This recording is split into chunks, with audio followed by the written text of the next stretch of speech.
I know it's August and we don't go back to school until September, but I'm in my office, so I thought I would do a little office tour. These are my shelves. I love them so much. So up here on this shelf, I just have a bunch of teas. I like to have tea during the day, and sometimes students need a little cup of tea, and so they'll ask me if they can have some, especially like in the winter months. It gets so gloomy here. So those teas are for me, as well as any student who might need one. This is also a really important shelf. So you can see here that I have like feminine hygiene products. I have some body care, so like toothpaste, deodorant, gum, toothbrushes, toothpaste. I have some snacks here. So there's just some like instant noodles, granola bars, applesauces, things like that. And then I have this little sign that says, please ask Miss Kate, take only what you need. It's just kind of a way of teaching students needs versus wants. But I also have little band-aids. I have some hair stuff in there, like bobby pins and hair elastics. So I have kind of anything that anyone would need. I do come from like a generally privileged district, but students still need things all the time, and they know that like they can come in here and grab whatever they need. Do students take advantage of this system? Not really. I would say that maybe in like grade 8, when I'm introducing like especially the snacks for the first couple of weeks, I'll have some students who might take advantage, but then we just have a little chat between like, okay, what does a want, what does a need? And that is really important, is that I will never say no to a student, because you can never tell by looking at someone what they need. They've honestly been really responsible with it, and this is like I'm going to go into my 3rd year of using this system. That's a little quote that was given to me by my first principal, who is still to this day one of like my biggest mentors and one of my biggest inspirations in the field.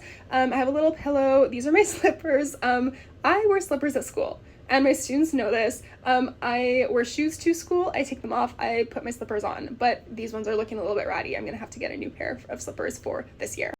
Usually this chair is just in front of the shelf, just because if students want to like come in and have a chat, then they have somewhere to sit, and there's a little pillow in case they need it. Bulletin board. Teaching can be really difficult some days, cough cough, most days, but I love it so much. It feels really nice to be appreciated. So these are just like student cards, and these are notes of students who've just kind of like expressed maybe how much the class meant to them, or if they were able to feel really seen and heard and valued in my class, because that just means a lot to me, and that's like my mission. I always want students to feel like seen and valued and heard.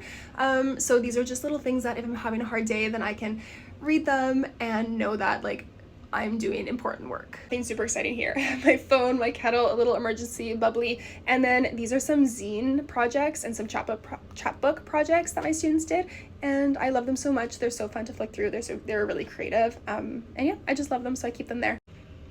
This is my desk with my little emotional support liquids. I have a little diffuser that I put on every morning, so when my kids come in, it smells of like this mix between, I think it's like citrus and eucalyptus. It smells so good. It's really subtle, and it's in here just in case some kids have like are sensitive to smell, but I haven't had anyone say anything yet. I love like ambient lighting. The big light is never on in here. I'll show you. Ugh, awful. So I turn it off. I have this poster. It is a little bit broken. I need to get it fixed, but it's Paris. I teach French, so it just makes sense. Kind of like one of my organization systems. So these are the things I need to assess. These are the things that I did assess and need to return. And I have a whole filing system for my students. I'm gonna make a video on my YouTube for that, so you can always take a look. That will be up hopefully soon. And yeah, this is my TOC duotang for when I have a substitute teacher coming in. And these are my little pouches divided by subject. So French, philosophy, and creative writing. And this is what I put their kind of assignments in to take home and mark. So that way it's like super, super organized for me. It was a gift a couple years back, and I just love it. That's it. I'm gonna be doing a whole classroom tour soon, so stay tuned for that. My office, and I love it so much. It's my happy place.